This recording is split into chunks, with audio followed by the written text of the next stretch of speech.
tengo, muchachos, la dinámica, fuerza y leyes de Newton. Muchachos, vamos viendo. Estudio o consulta de la 46 a la 48.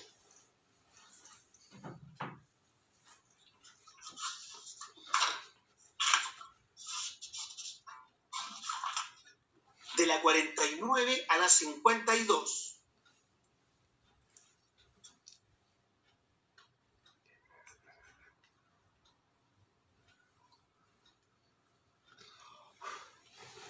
De la 53 a la 56.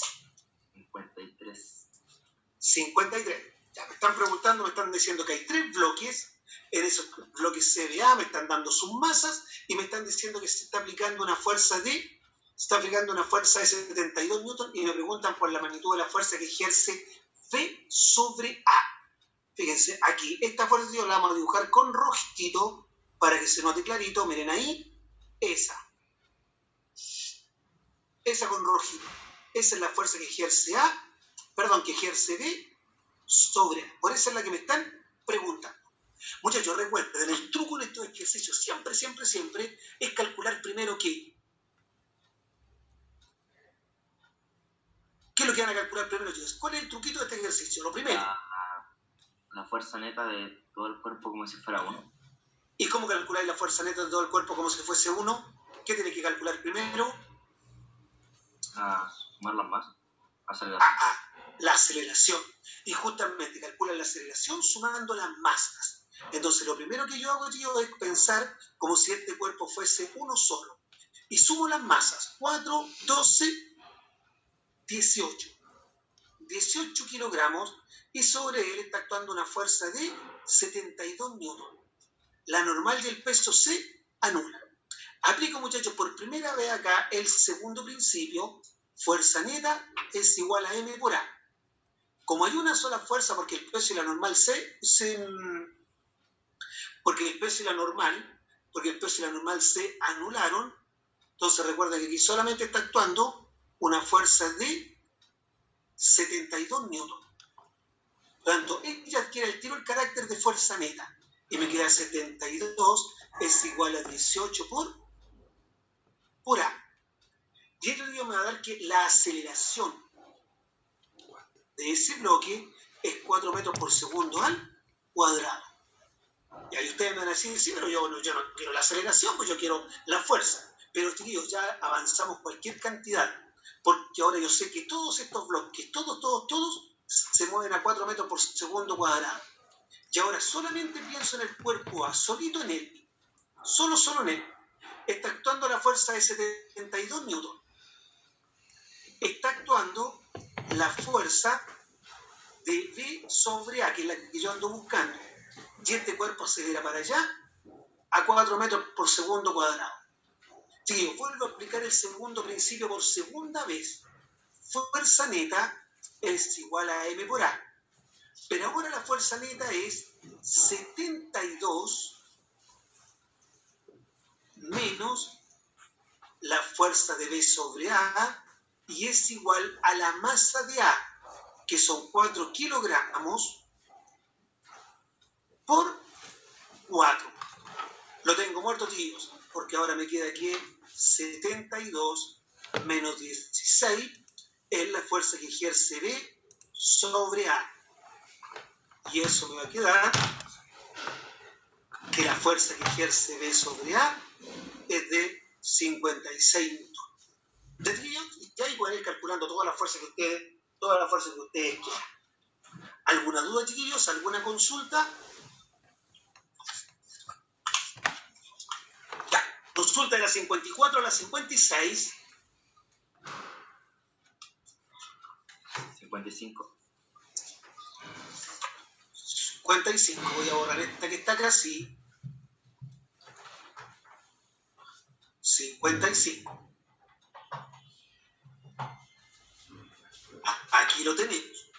El 55 dice que un bloque de masa M se adhiere con una superficie horizontal de roce despreciable. Ya, aquí va, chiquillos, el cuerpecito.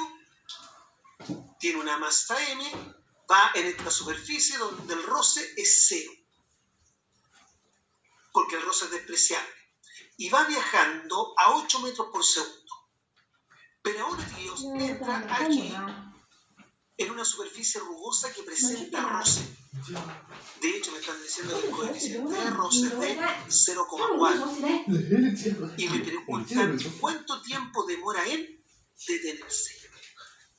Velocidad final del fondo, 0. Sí, me están preguntando por los asuntos cinemáticos. ¿Cuánto tiempo se demora en detenerse? Yo para poder eso tengo que apelar a la cinemática. Y miren, conozco esto.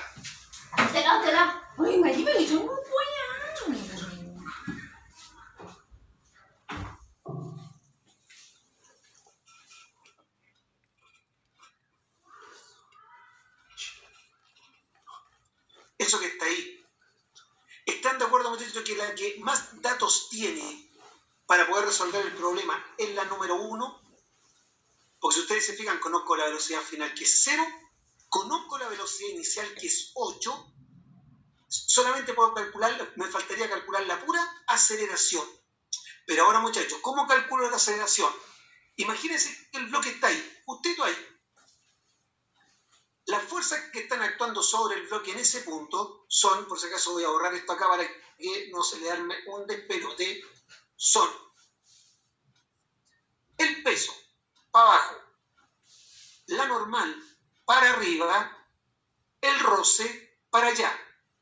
La normal y el peso se anulan porque hay una superficie horizontal. ¿De acuerdo? Por lo tanto, me queda que la fuerza neta es igual al roce. Eso significa que el roce es igual a M por A. Pero el roce, chicos, se calcula como mu por la normal igual a M por A. ¿Se acuerdan que esto lo habíamos visto? Pero la normal es igual al peso. Y me queda mu por mg es igual a M por A. Se me van las masas y bien puedo calcular la aceleración diciendo que es 0,4 por 10. O sea, la aceleración es 4 metros por segundo al cuadrado. Y con esto, muchachos, cambio el color acá para que no se confundan. Con esto ocupo la ecuación 1.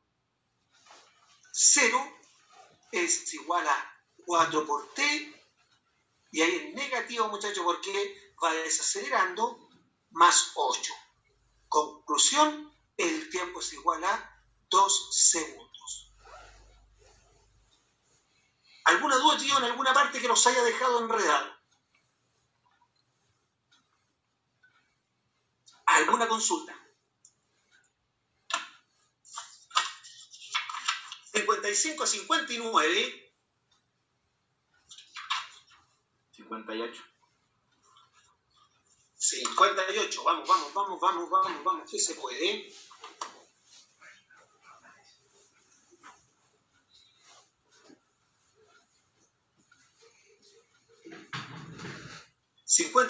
Dos cajas P y Q de diferente material y masa respectiva 2M y M. Fíjense, masa respectiva 2M y M.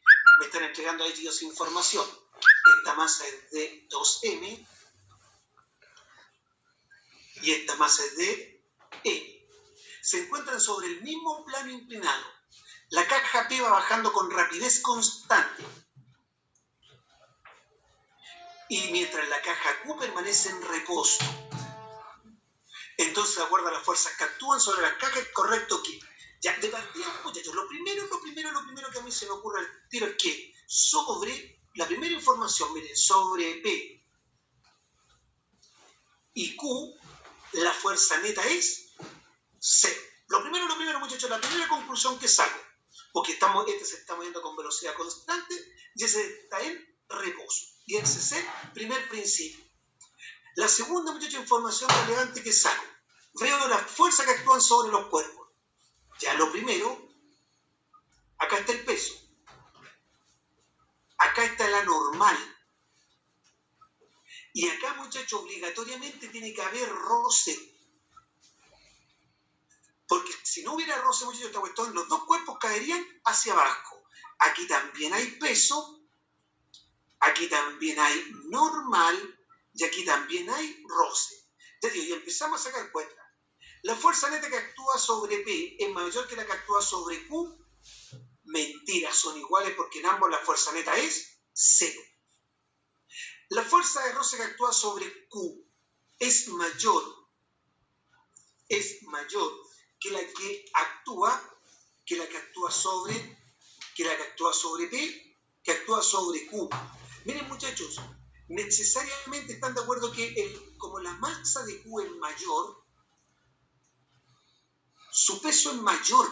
De hecho, vamos a hacer el peso, muchachos, más grande aquí. Fíjense, lo hacen más grande todavía. Por lo tanto, este cuerpo tiende a irse con más aceleración que este hacia abajo. Por lo tanto, necesariamente el roce sobre P tiene que ser obligatoriamente mayor que el roce sobre Q. ¿Por qué tiene mayor masa? Por lo tanto, tampoco puede ser. Profe, ¿Sí? si da rapidez constante, que no tendría que no haber roce. Tendría que no haber roce. No, es que imposible, porque si esta cuestión fuese absolutamente lisa, mira, solo lisa, aquí está el peso, pero ahora aquí está la normal no se anula con el peso. Ya. Por lo tanto, el cuerpo se le aceleraría para algo, tanto obligatoriamente. Acuérdate que la normal se anula con el peso solo en una superficie horizontal y el cuerpo libremente apoyado. ¿Estamos de acuerdo? Importante la pregunta que me hiciste. La letra C. La fuerza normal que actúa sobre los dos cuerpos mide lo mismo. No puede medir lo mismo porque la masa, fíjense, este cuerpo que tiene más peso ejerce una fuerza mayor que el cuerpo que tiene mayor peso. Sobre P no actúa fuerza de roce, mentira. Sobre los dos actúa fuerza de roce. La fuerza normal sobre P es de mayor magnitud que la fuerza normal sobre Q, sí. Porque como tiene una masa mayor, tiene un peso mayor, por lo tanto ejerce una fuerza sobre la superficie mayor. Por lo tanto, la alternativa es elefante. ¿Les queda claro, chiquillos, alguna duda? Que estos ejercicios así, de pura palabra, son medio odiosos. Chiquillos, de las 59 a las 60.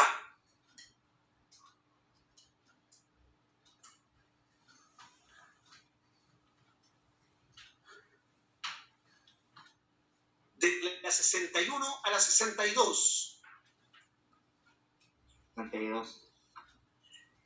La conservación del momentum lineal es una consecuencia de, siempre la conservación del momentum lineal es la consecuencia de la tercera ley de Newton. Es una consecuencia de la tercera ley de Newton. Por si acaso, para no estártelo acá, no estando acá a demostrarlo, eso tú lo puedes ver en la demostración. La demostración se la pusimos en el libro digital. Echen una miradita al libro digital. Ahí te demostramos, en la página 145, te demostramos el principio, el conservación del momentum lineal. La tercera era lo de acción y reacción. Ya. Exactamente, acción y reacción. No te la demuestro aquí porque obviamente estamos medio cortos de tiempo, pero está en el libro digital. ¿De acuerdo? De la 63 a la 66. 63. Se lanza verticalmente una pelota hacia arriba sin resistencia del aire. Esto es importante, sin resistencia del aire. Eso significa que la única fuerza que está actuando sobre este cuerpecito es el señor peso. Y el cuerpo se levantó hacia arriba con una cierta velocidad inicial. Ya. Considerando el movimiento de subida y de bajada, se hace la siguiente afirmación. El impulso hizo variar el momentum de la pelota. Ya, tío, primero veamos si el momentum de la pelota varía. Miren, cuando va subiendo, cuando llega al punto más alto, ¿cuánto es la velocidad final, chiquillos? Cero. Cero, por lo tanto el impulso, digamos el momentum acá, varió. Y ahora cuando viene cayendo, velocidad inicial igual cero, y llega acá, acuérdense que tiene que llegar con la misma rapidez con la cual fue lanzado, cuando es lanzado, digamos, a la misma altura. También, muchachos, cambió el impulso. Por lo tanto, el impulso del peso hizo variar el momentum de la pelota. El momentum de la pelota varió.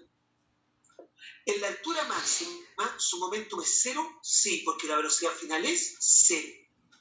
El momentum inicial es igual al momentum cuando llega de regreso. Cuidado. Acuérdense que momentum es masa por velocidad. Y a pesar de que llegan con la misma rapidez, no llegan con la misma velocidad. Porque esta velocidad va para arriba y esta velocidad va para abajo. Por lo tanto, el momentum inicial es igual al momentum final cuando llega de regreso. No. Y solamente la 1 y la 2. ¿Estamos de acuerdo, chiquillos? ¿Alguna duda? ¿Es porque llegan con distintos sentidos o no? Llegan, claro, porque las velocidades llegan con distintos sentidos, por lo tanto los momentum al tiro llegan con distintos sentidos.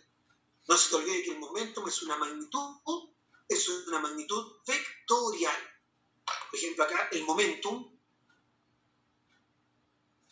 inicial va para arriba y cuando llega acá, el momentum final va para abajo, porque tiene que tener la misma dirección y sentido de la velocidad. ¿Ya, chiquillos? De la 64 a la 66. La 64. La número 64. Por acá. Un automóvil se mueve siguiendo la trayectoria que muestra la figura, mirada desde arriba, como si ustedes fueran gigantes y estuvieran mirando desde arriba ese autito que se mueve. Si en todo el recorrido la rapidez del automóvil fue de 20 metros por segundo. Sí, la rapidez fue 20 metros por segundo. Eso quiere decir que va con rapidez, lo escribo, va con rapidez constante. Va con rapidez constante. Entonces, su velocidad fue variable, pero su momento lineal fue nulo. Sí, recuerden lo que conversamos cuando vimos velocidad instantánea. Cuando el autito va aquí, la velocidad, el vector velocidad va para allá. Pero cuando el autito, por ejemplo, va acá, el vector velocidad va para allá. Por lo tanto, la velocidad en cada instante va cambiando. El módulo se mantiene constante, pero el vector velocidad en dirección y sentido va cambiando. Por lo tanto, la velocidad fue variable, correcto, pero su momento lineal fue nulo, mentira. Tiene momento lineal porque tiene velocidad. Por lo tanto, todo esto es falso. ¿Su momentum lineal fue variable? Sí, porque a cada rato fue cambiando la velocidad. Analicemos la otra. Su velocidad se mantuvo constante. Mentira, la velocidad fue cambiando a cada rato en dirección. Su momento lineal pudo ser constante o variable. Jamás constante, jamás, porque siempre cambió el vector velocidad. Su momento lineal se mantuvo constante, mentira. Por lo tanto, solamente es correcta la B. ¿De acuerdo, chiquillos? Profe, la magnitud de la velocidad se mantuvo porque la rapidez se mantuvo.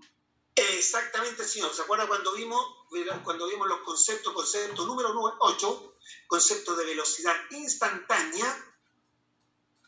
Yo le dije que el módulo de la velocidad instantánea se le llamaba la rapidez. ¿De acuerdo? Sí, consulta de la 65 a la 70.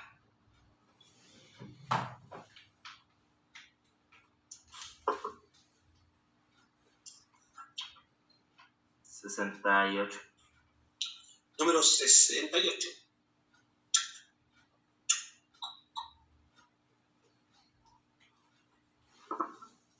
Ya. Una bola de masa M choca contra un muro cuando su rapidez es de 5 metros por segundo. Inmediatamente después de chocar, su rapidez es 5 metros por segundo, pero fíjense para el otro lado. Y me preguntan por la variación en la cantidad de movimiento. Ya. Me están preguntando si yo acá por delta P. Pero recuérdense que delta P era la masa por delta V. Pero me están diciendo que la masa, acá, delta P, me están diciendo que la masa de la pelotita es M.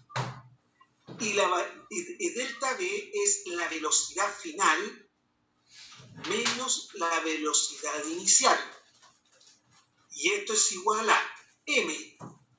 Pero la velocidad final, ¿están de acuerdo que es menos 5 menos? Acuérdense que esta es la velocidad final y esta es la velocidad inicial menos más 5. Chuta que me salió feo ese más 5 aquí. Menos más 5. ¿Vamos de acuerdo hasta ahí? Cualquier duda, pregúntenme al tiro. Y esto es igual a m por menos más, menos 5, menos más 5 es menos 10. Por lo tanto, muchachos, conclusión, delta P es menos 10 M. Ah, chiquillos, no hay respuesta, porque da negativo. Chuta, está mal esta pregunta, no hay respuesta. Sin respuesta. ¿Están de acuerdo, no? Pero pido el módulo, ¿no? No. Ah, muy bien, excelente, muy bien. Profe, déjese no meter, déjese embuliarnos acá, porque me están preguntando por el módulo. ¿Y cómo son siempre los módulos? Sí, Dios. Positivos. Muy bien, muchachos. Me alegra que cada vez los voy haciendo cada vez menos lesos. Excelente. Decididos. Ahí está entonces el 68. ¿Alguna duda, alguna consulta? De la 69 a la 73.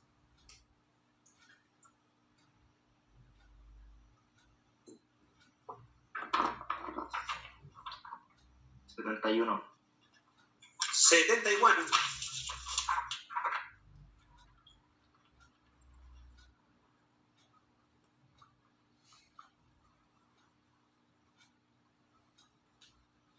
Ya, el gran tenista Roger Federer golpea una pelota de tenis de más 0,1 kilogramo que viajaba con rapidez de 30 metros por segundo. De manera que la pelota sale en la misma dirección pero en sentido opuesto. Entonces digo, mire, fíjense, aquí entonces está la pelotita que golpea Roger Federer. Ahí. Y esa pelotita va viajando para allá a una rapidez de, llamémosla inicial, de 30 metros por segundo. Ya, acá, chiquillos,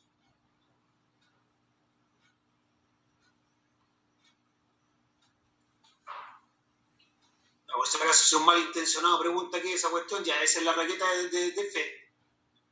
Oye, Federer golpea la pelota y me dicen que la pelota sale en la misma dirección, pero en sentido opuesto para allá. Me dicen que la gráfica refleja la fuerza aplicada por la raqueta versus el tiempo y me preguntan por la rapidez de salida de la pelota. Sí, o sea, en el fondo me están preguntando por la velocidad final. Como me dieron el gráfico fuerza-tiempo, yo al tiro me acuerdo que el área en un gráfico fuerza-tiempo representa la variación del momentum o representa el impulso. Cualquiera de las dos cuestiones que las dos son iguales. Entonces, muchachos, ¿qué digo? El área es igual a delta P. Pero aquí el área es el área de un triángulo. Eso significa que me queda 0,4 por 20 dividido por 2 es igual a la masa por la velocidad final, fíjense, negativa,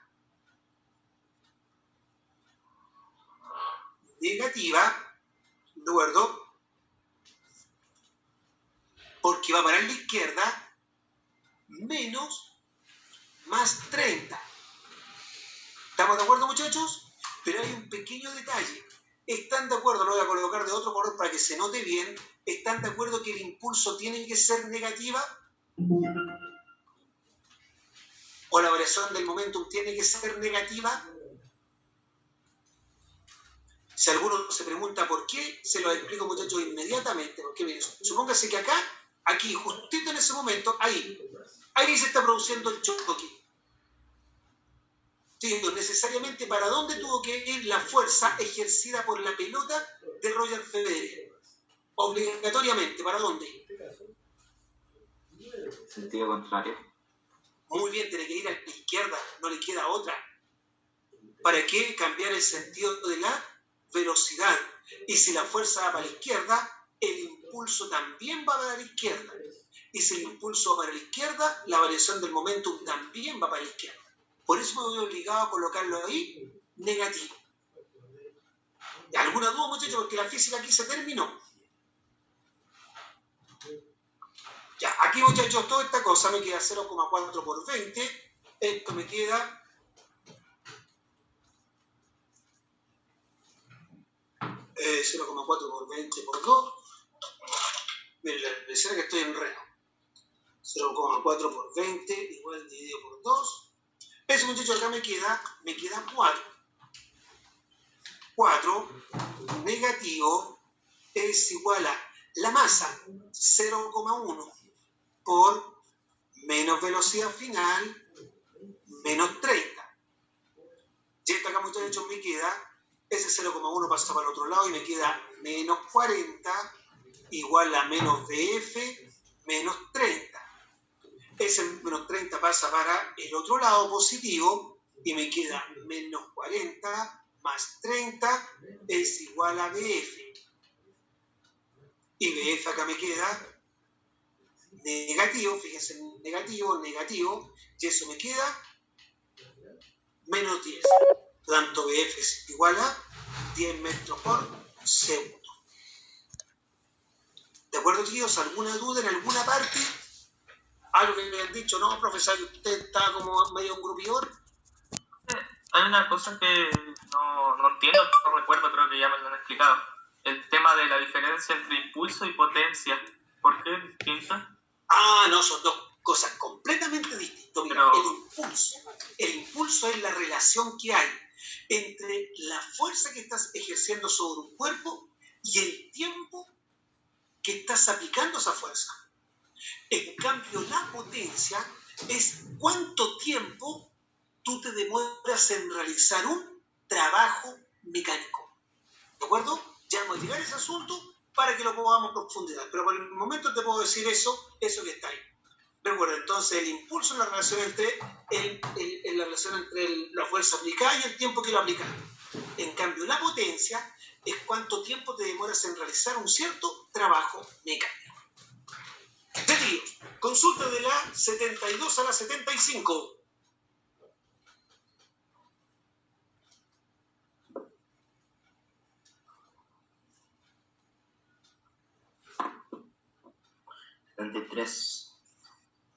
Número 73. Un director técnico desea medir el impulso que es capaz de aplicar. Fíjense, esto es lo que quiere hacer el director técnico, medir el impulso que es capaz de aplicar a un valor de fútbol el jugador Cristiano Ronaldo. Luego de patear el balón que estaba en reposo, miren, fíjense ahí, tíos, ahí está el balón, velocidad inicial es igual a 0. Y aquí está, muchachos, Cristiano Ronaldo, y ahí, le pegó la media patada a esta cuestión. Y yo quiero calcular el impulso que está ejerciendo este futbolista. Ahí está el impulso con que patea la pelota. Me preguntan, ¿qué debe medir el DT? Y a mí, primero, muchachos, yo puedo calcular el impulso como fuerza aplicada por el tiempo que la apliqué. Pero también puedo calcular el impulso como delta momentum. Pero en este caso, recuerden que delta momentum es m por velocidad final menos velocidad inicial. Pero me están diciendo clarito que la velocidad inicial es 0.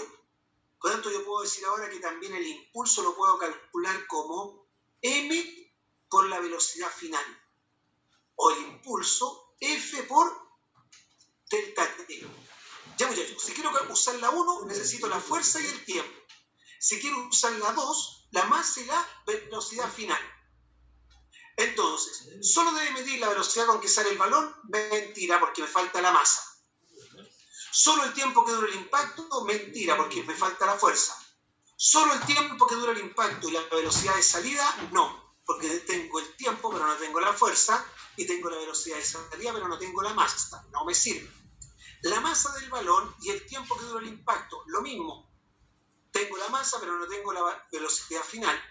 Tengo la velocidad con que sale, tengo el tiempo pero no tengo la fuerza.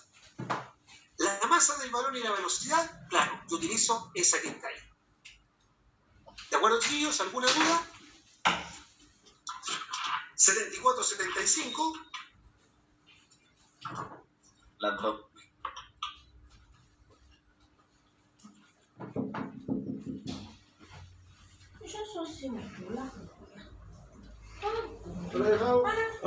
Vamos, muchachos, entonces a la número 74. Fíjense, aquí en este tipo de ejercicios recuerden que tienen que ir súper atentos. Se desea conocer cómo afecta el momentum lineal de un cuerpo. Fíjense, cómo afecta el momentum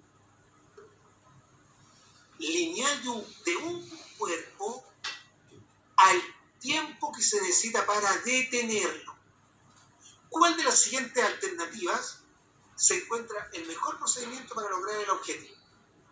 Ya. Primero, medir cuánto demora en detenerse varios cuerpos. Listo, al tiro la descarto, muchachos, porque yo quiero solamente de un cuerpo.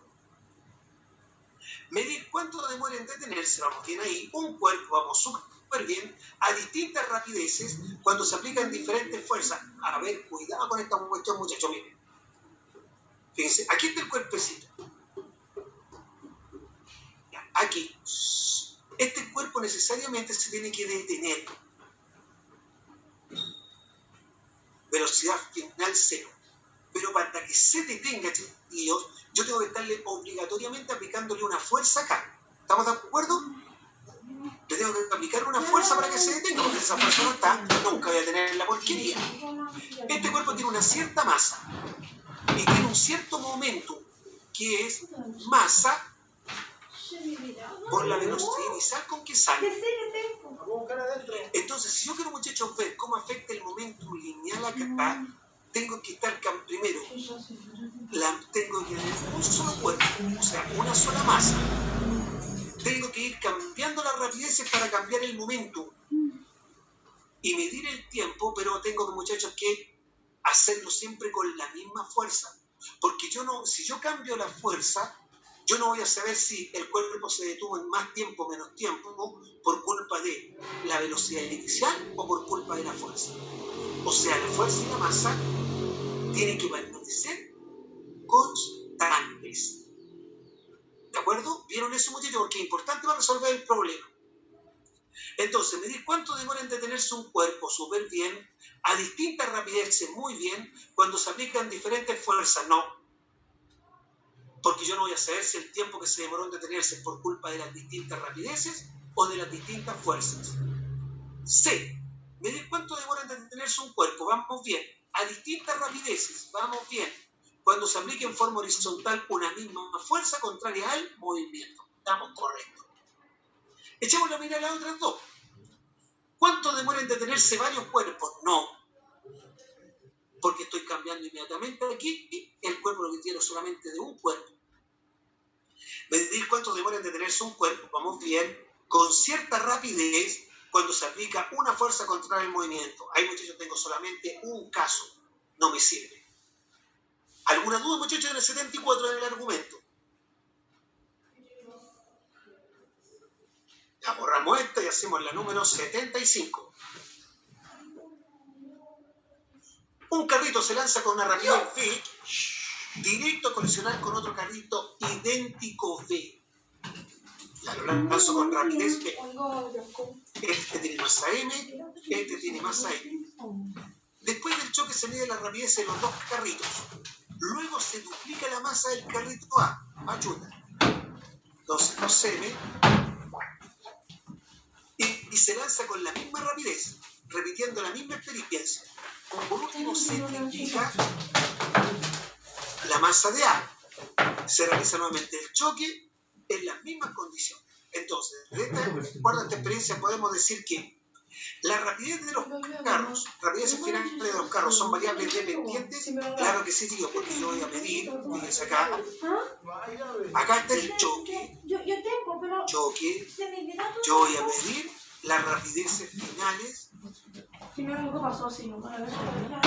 con que sale cada uno de los carros. Es una variable dependiente, porque va a depender de la velocidad, va a depender de las masas que tenga el carrito A. La rapidez con que se lanza el carrito es una variable dependiente, mentira, es constante. Serviría para estudiar cómo depende la rapidez final de un carrito en reposo. De la rapidez. Esta es correcta, de todas maneras, estoy revisando la otra para que vean por qué no son. Serviría para estudiar cómo depende la rapidez final de un carrito en reposo. De la rapidez del carrito con que lo colisionan, mentira, porque esta rapidez es constante, no me sirve. Si la rapidez con que sale el carro en reposo después de la colisión se mantiene constante en los experimentos, entonces sería una variable controlada, no, porque va a depender de la masa con que yo lo golpee. Si la rapidez con que sale el carro en reposo en el segundo experimento es el doble de la rapidez del primero, y luego el tercer experimento el triple, entonces la masa del carro A y la rapidez de salida del carro B serían inversamente proporcionales. No, serían directamente proporcionales. ¿Alguna duda, chiquillos? ¿Alguna consulta en esos dos? ¿En el 75, perdón? ¿Algo le haya quedado raro?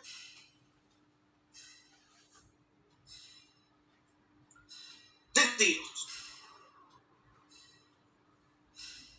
Lo que nos toca ahora es cortito, es solamente hoy día un solo concepto, nada más. Un concepto chiquitito. Y ese concepto, chicos, hoy día se denomina torque,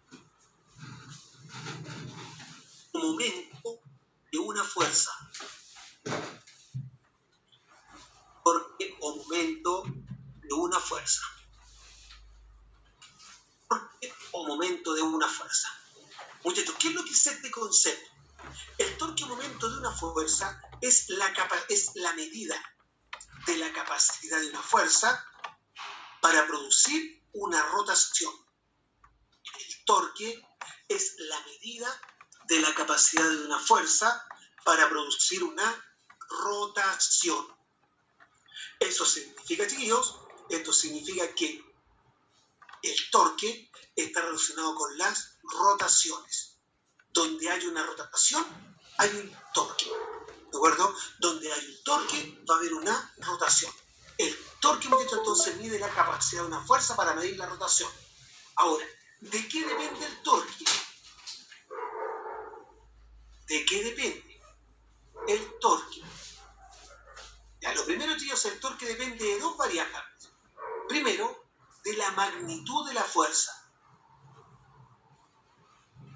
Magnitud de la fuerza. A mayor fuerza, mayor es la capacidad de ella para producir una rotación. Por lo tanto, el torque es directamente proporcional a la fuerza aplicada. Si duplico la fuerza, se duplica el torque. Triplico la fuerza, se triplica el torque.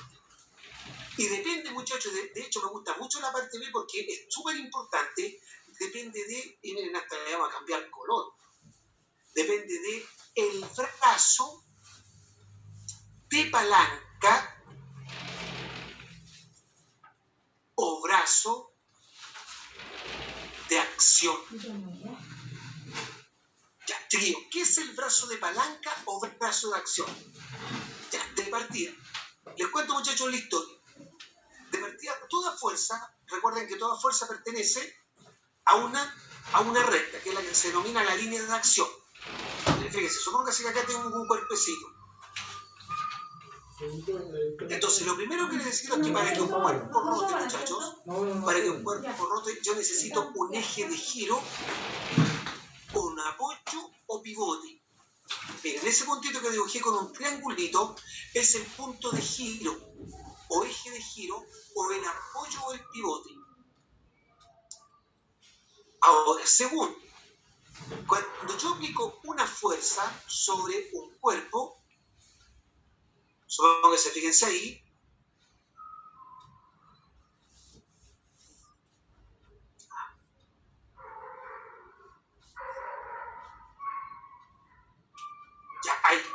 Supóngase que yo aplico una fuerza sobre ese cuerpo. Toda fuerza pertenece a una línea de acción. Toda fuerza pertenece a una línea de acción. Eso significa, muchachos, esto. ¿Ven? Esa es la línea de acción. Esa es la línea de acción de la fuerza. La dibujo de nuevo. Ahí. Esa es la línea de acción. Le colocamos nombre. Línea de acción.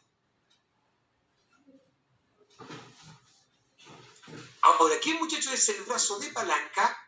El brazo de palanca es la distancia que hay entre el pivote y la línea de acción de la fuerza. El brazo de palanca es la distancia que hay entre el pivote y la línea de acción de la fuerza. Eso, muchachos, entonces es el brazo. Esa distancia. ¿De acuerdo? Miren, fíjense acá, muchachos.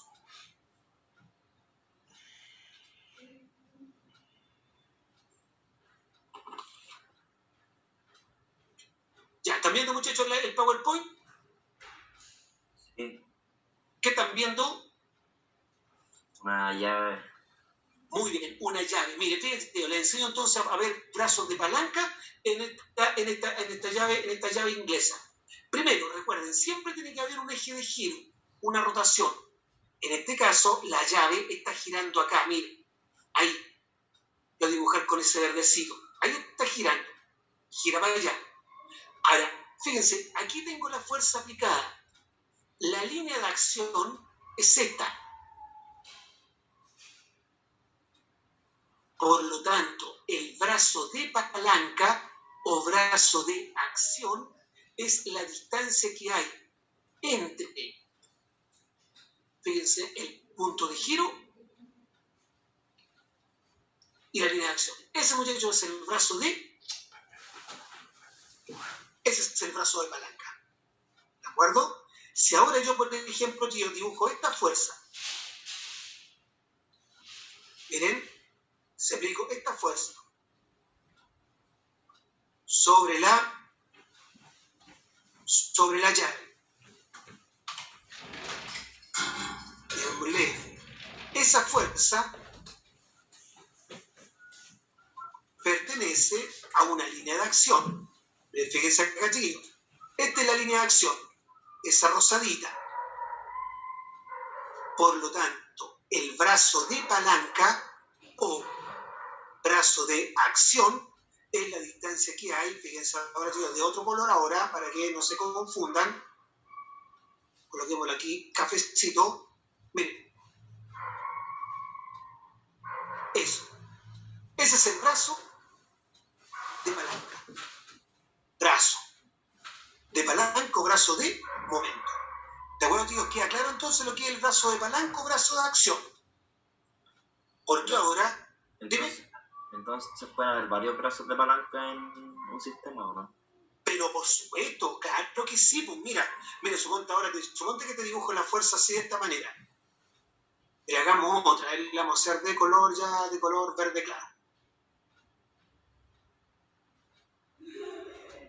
Mira, suponte que a ti se te ocurre aplicar en esta llave, aplicar la fuerza así. Así. Entonces, esa línea, esa fuerza, esta es su línea de acción. Ahora.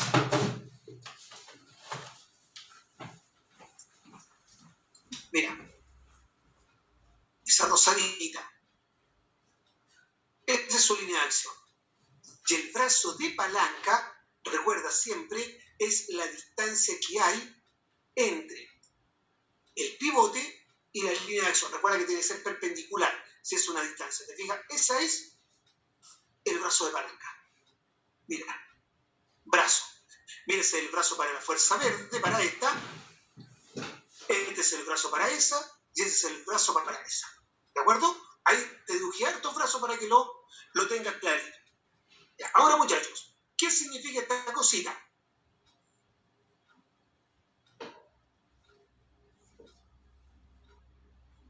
Que si ahora yo vuelvo a a mi materia, puedo decir de que el torque es directamente proporcional al brazo de palanca. Mientras mayor sea el brazo, mayor, muchachos, es el torque. Eso ustedes lo pueden notar, por ejemplo, en una puerta. Bien, supóngase, muchachos, de que ahí está un dintel de la puerta. Supóngase que acá estas son las bisagras de la puerta. Y supóngase que esta es la fuerza. Perdón, esta es la puerta, disculpen. Esta es la puerta. Uno de cabros chicos, muchachos, fíjense, la puerta gira para allá. La tengo que desarrotar para abrirla. Uno de cabros chicos, muchachos, aprende que para poder abrir la puerta más fácilmente, ¿qué es lo que tiene que hacer? ¿Empujarla más cerca de las bisagras o empujarla más lejos de las bisagras? Lejos de la bisagra. Justamente, más lejos de la bisagra. Mientras más lejos ahí, la fuerza, mientras más lejos, el brazo de palanca es mayor. Por eso el torque es directamente proporcional al brazo. A partir de esto, chicos, yo puedo definir el torque, lo puedo definir como el producto entre la fuerza por el brazo.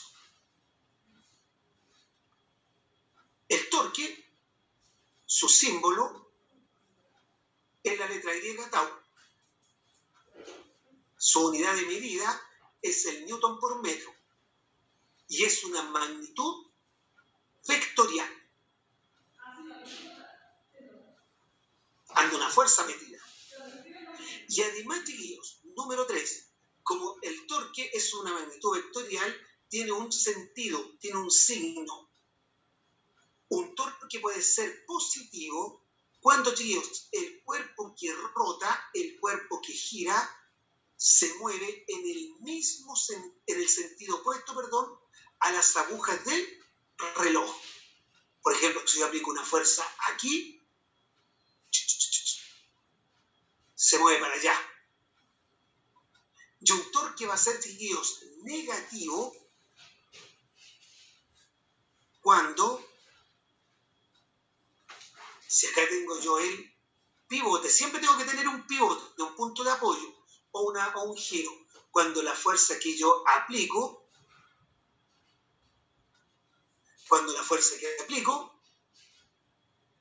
se mueve en el mismo sentido de las agujas del reloj.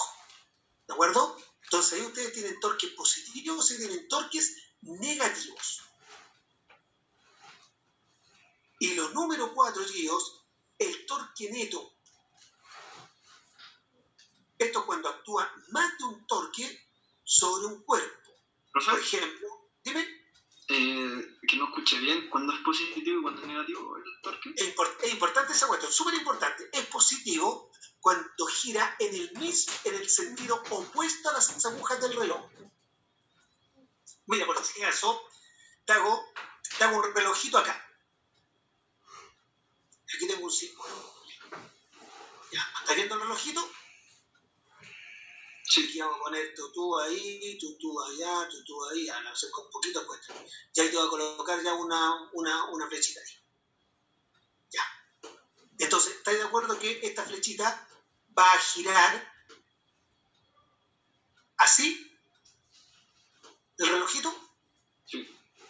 Ya, entonces todo lo que gire en ese mismo sentido, por ejemplo, como este cuerpo que va a rotar así, produce un torque negativo. En cambio, todo lo que gire al revés de eso va a producir un torque positivo. ¿Lo viste ahora? Sí, profe, gracias. Ya, entonces sí, recuerden ahora lo otro, el torque neto. Es la suma de todos los torques que actúan sobre un cuerpo. Eso sí lo coloco en rojito acá para que después no se vayan a equivocar. Considere el signo. Un ejemplito. No hay nada mejor acá que aprender torque, muchachos, con un ejemplo. Miren, ejemplo 1. Es un ejemplo así que lo hago yo. Después ustedes hacen su propio ejercicio. Supongamos que acá, chiquillos, ahí yo tengo el pivote. Supongamos que aplico una fuerza acá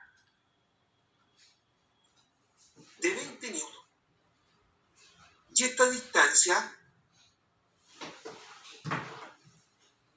es de 3 metros. Y ahora supongamos yo que aplico una fuerza para allá. Supongamos acá, esta es la fuerza F1, supongamos que esta es la fuerza F2, de 10 newton. Y esto aquí es de 1 metro. Entonces, el torque neto acá es el torque de la fuerza F1 más el torque de la fuerza F2. Y ahora cuéntenme, chicos, ¿la fuerza F1 produce un torque positivo o un torque negativo? Negativo. Muy bien, negativo, porque hace girar esta cuestión así. Al tiro entonces menos 20 por el brazo, que son por 3. Más. La fuerza F2 produce un torque positivo o un torque negativo.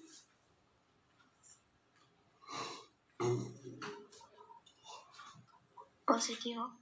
Muy bien, Chulú, me gusta que hable. Entonces, más 10 por 1. Entonces, esto me queda menos 60 más 10. Este torque, entonces, de menos 50 newton por metro. ¿Qué significa? Si alguno se pregunta, profe, ¿qué le será está calculando? Es como si sobre este cuerpecito actuase solamente una fuerza de 50 newton, por ejemplo, ahí, y que se encuentra a 1 metro del pivote. ¿Se fijan? Es la típica, muchachos, de los físicos, pensar de que en vez de estar actuando harta, está actuando solamente una que causa el mismo efecto. Chiquillos, un segundo ejemplo. Mire, la verdad que el segundo ejemplo no es para nada complicado, pero es más importante que la porquería. Mire, ejemplo 2. Tengo aquí un cuerpecito que va a rotar. Aquí tengo el pivote. Rota con respecto a ese punto. Y ahora supóngase que aquí actúa una fuerza F1 de 60 newton. Y estos son 3 metros. Y ahora supóngase que acá también está actuando una fuerza F2 de 90 newton y a 2 metros.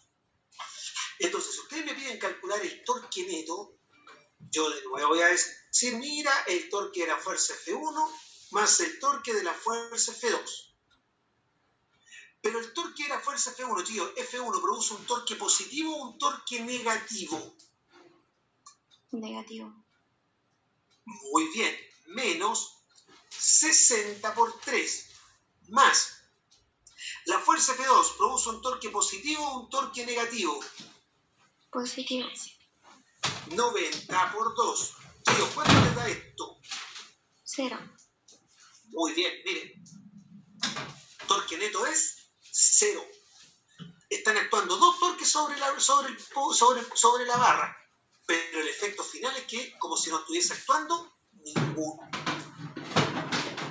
Ahora, ¿por qué, muchachos, es tan importante esta cuestión? Por la nota que vamos a escribir acá, miren. Nota. La nota se va a llamar equilibrio rotacional. Sí, equilibrio rotacional. Un cuerpo se encuentra en equilibrio rotacional cuando el torque neto sobre él es igual a 0. Un torque se encuentra en equilibrio rotacional cuando el torque neto sobre él es igual a 0. Y si eso ocurre, el cuerpecito se encuentra o en reposo o rota con rapidez constante, no con velocidad constante, con rapidez constante. ¿Entendidos? Ahora, un torque muy importante, una nota número 2. Nota 2.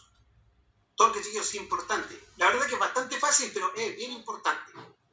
Lo vamos a llamar el torque del peso de un cuerpo. Torque del peso de un cuerpo. Miren, supóngase que acá yo tengo una pared. Ahí está mi pared. Ya me quedo en la pared, ya. Y ahora, supóngase Dios que en esta pared, yo coloco un tablón. Ahí. Inmediatamente yo noto que este tablón, fíjense que ahí está apoyado en ese punto. Inmediatamente yo noto que este tablón empieza a rotar como así, sin hacerle ninguna cosa. Y eso se debe al torque del peso del cuerpo. El peso de un cuerpo produce torque. ¿De acuerdo? Entonces recuerden, siempre el peso de un cuerpo produce torque cuando un cuerpo se encuentra apoyado. Y en un cuerpo, muchachos, ¿dónde se ubica el peso? En el llamado centro de gravedad. El centro de gravedad es aquel punto donde se concentra todo el peso del cuerpo. Como si todo, muchachos, todo el peso del cuerpo se distribuyera solamente en ese punto. Y el centro de gravedad en los cuerpos homogéneos, que es lo que pregunta, muchachos, que es lo que pregunta siempre dentro de los cuerpos homogéneos, el centro de gravedad está justito en el centro, en el medio. Esta distancia es A y esta distancia es A. Ese, muchachos, entonces es el peso. Un ejemplo, miren. Supóngase que aquí me quedó el profesor. Miren, supóngase que yo tengo un tablón. Supóngase que ese tablón tiene una masa de 5 kilogramos. Supóngase que la longitud de ese tablón es de 6 metros. Ya, y ahora, tío, supóngase que este tabloncito yo lo apoyo aquí. Ahí. Y esta distancia es de 1 metro. Inmediatamente, muchachos, aquí, justito aquí en el centro, ahí está el peso del cuerpo. Y este peso produce torque. Ese cuerpo rota así, la rotación. Y en este caso, Dios, el torque del peso es igual al peso por el brazo. El torque del peso va a ser igual a M por G por el brazo. Pero la masa son 5, G vale 10. Y mire, fíjense Dios, el brazo es secto.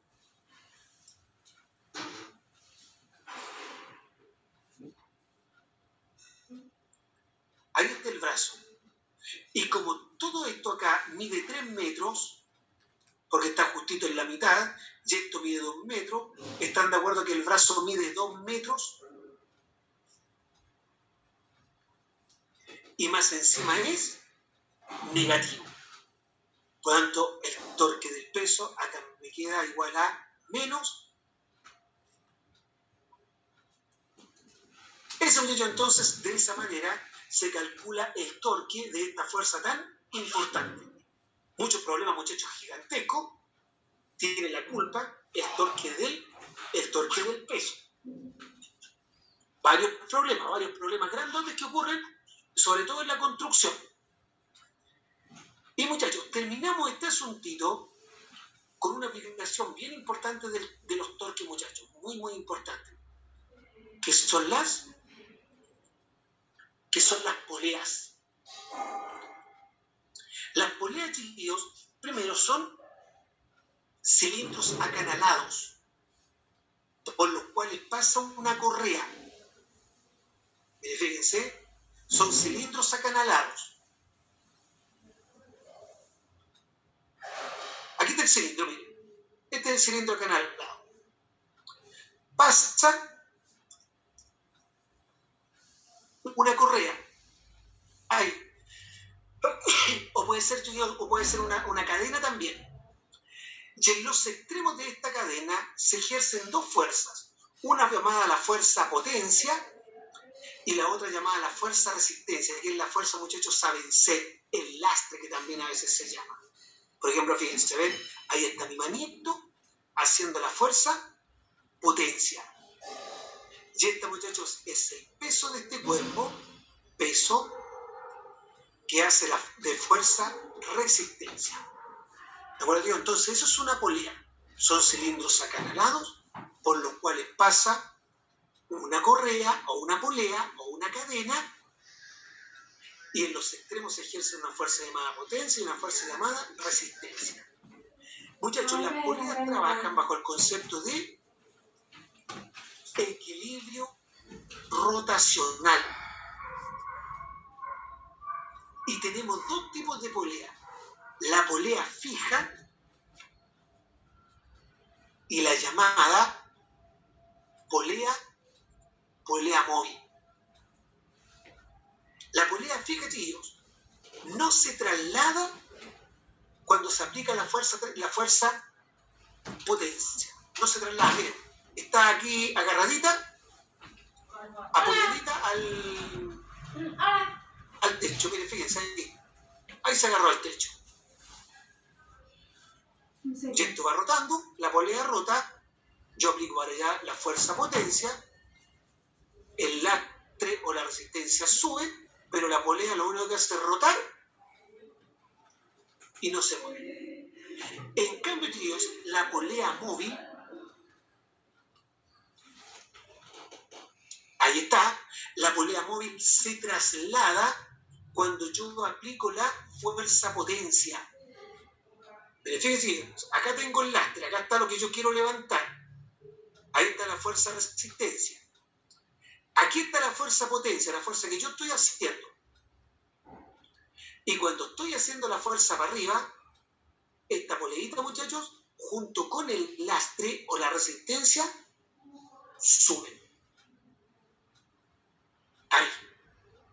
¿Se fijan? Esa es entonces una polea móvil y una polea fija. ¿Cuáles, muchachos, son las características de cada una de las poleitas? La polea fija lo que hace es, tíos, proporcionarme comodidad. La polea fija proporciona comodidad. Me explico, muchachos. Me permite cambiar el sentido de una fuerza. Me permite cambiar el sentido de la fuerza potencia. Si alguno me pregunta, profe, ¿qué quiere decir con esto? Miren, se los digo al tiro. Miren, supóngase, muchachos, que aquí está el lastre que yo quiero levantar. Ahí. Ya quiero impresionarlo a ustedes, muchachos, y aquí estoy yo. Y quiero levantar ese lastre. Cuéntenme, tíos, ¿hacia dónde tengo que ejercer la fuerza para poderlo levantar?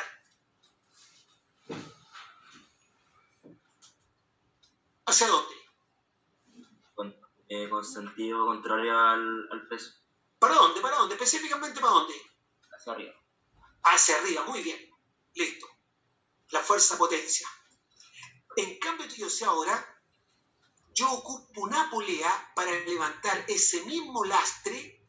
¿Hacia dónde tengo que ejercer la fuerza acá?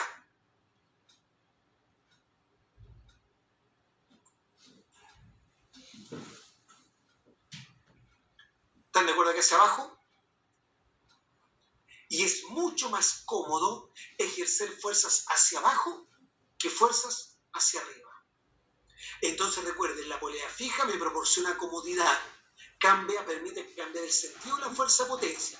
Pero, muchachos, la fuerza potencia que yo realizo tiene la misma magnitud que la fuerza resistencia.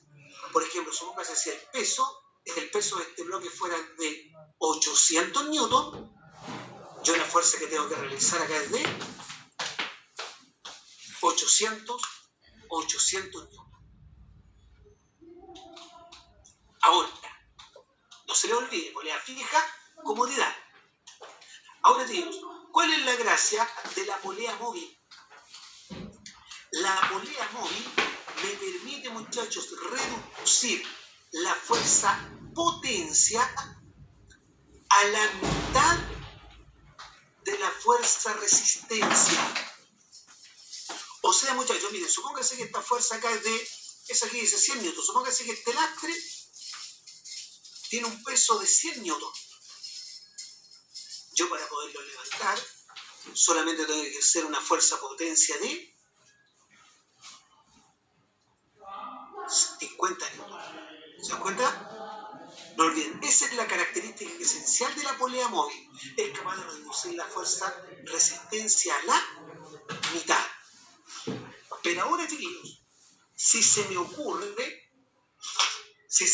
ahora tener dos poleas móviles, voy a reducir la fuerza potencia a la mitad de la mitad. O sea, voy a reducirla a un cuarto. Y si tengo tres poleas móviles, la voy a reducir a la mitad de la mitad de la mitad, o sea, un octavo. Y además, chiquillos, yo con esto puedo hacer combinaciones de polea. Miren, pero fíjense acá, chiquillos. Aquí tengo una combinación de polea. Esta es una polea, si ustedes se fijan, es una polea fija.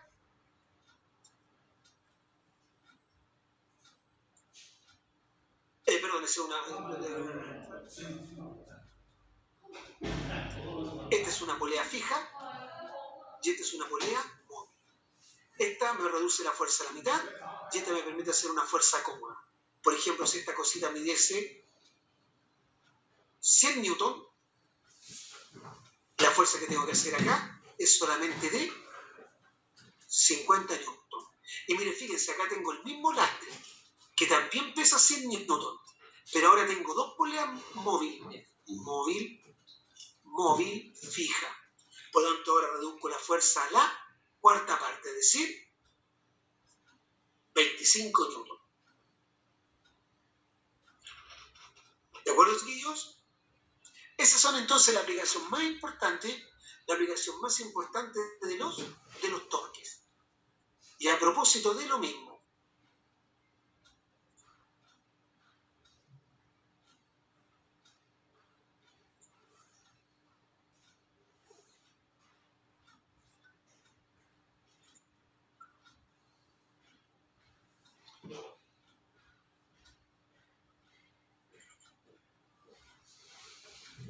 cuéntame, chiquillos, ¿cuánto les da eso? ¿Cuánto les da ese torque? Ese torque neto.